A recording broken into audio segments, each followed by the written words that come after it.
I moved into this house about 2 years ago, thinking it was my dream home. It was cozy, quiet, and had a big backyard for my German Shepherd, Max. Everything seemed perfect until about 3 months ago, when Max's behavior changed. It started subtly. He'd avoid the basement stairs or growl at the door in the evenings. I brushed it off as him being protective. But then, every night at exactly 3 a.m., he'd start barking and growling at the basement door like someone was down there. It got to the point where I couldn't sleep. One night, I decided to check it out. I grabbed a flashlight and opened the door, calling Max to come with me. As I walked down the stairs, the air felt heavy and cold, colder than the rest of the house.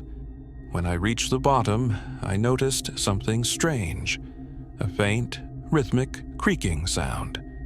I shined my flashlight around the room, and that's when I saw it. An old wooden rocking chair in the corner, moving back and forth on its own.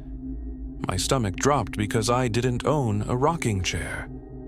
Max stood at my side, growling low, his ears pinned back. Then I heard it, a whisper, so soft I almost didn't catch it. It sounded like my name. Emily. My blood ran cold. I didn't stick around to find out more.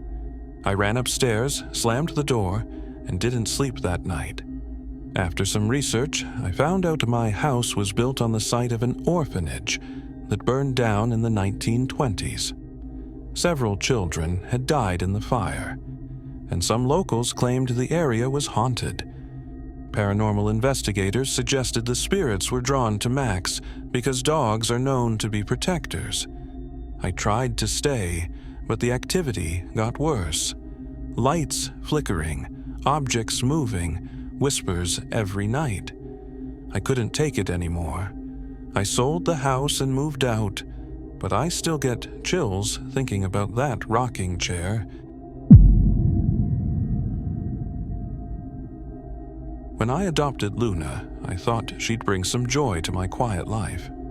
She was a sweet, playful cat, but she had this odd quirk.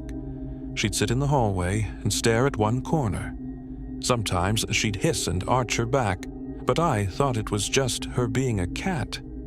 One evening, I was watching TV when Luna jumped onto my lap, trembling. I tried to calm her, but then I heard it. Slow, deliberate footsteps in the hallway. I live alone, so I knew no one else should be there. I grabbed a kitchen knife and walked toward the hallway, my heart racing. When I reached it, the air felt wrong. It was heavy and cold, like something unseen was pressing down on me. I didn't see anything, but I couldn't shake the feeling that I wasn't alone. Over the next few weeks, the activity escalated.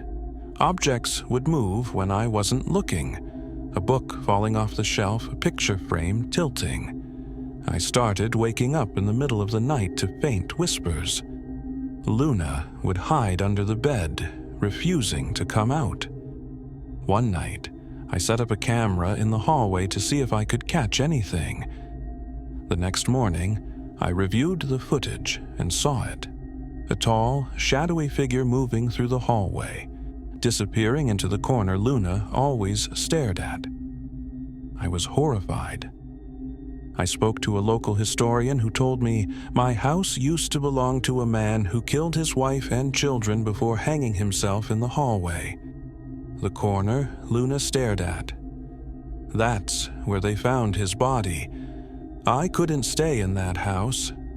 I rehomed Luna to a friend and left. To this day, I can't walk past that footage without feeling the same heavy dread.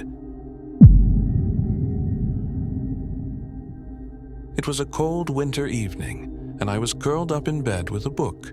My cat, Snowy, sat on the windowsill staring out into the garden. Suddenly, she let out this low, guttural growl I'd never heard before.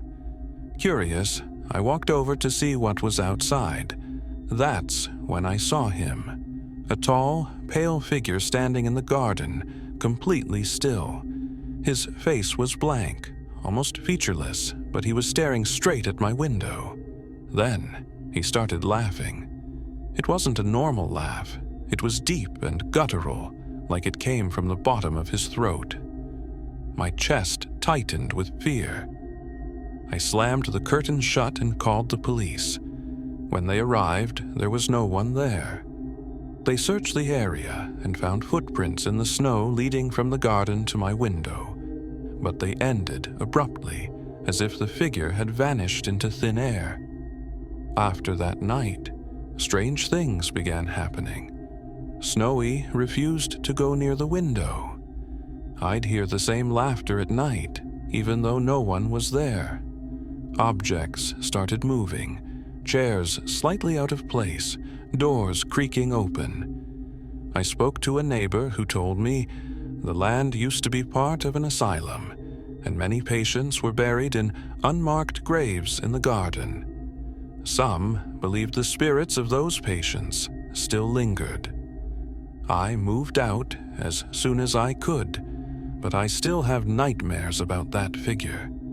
I can't forget his laughter. It still echoes in my mind.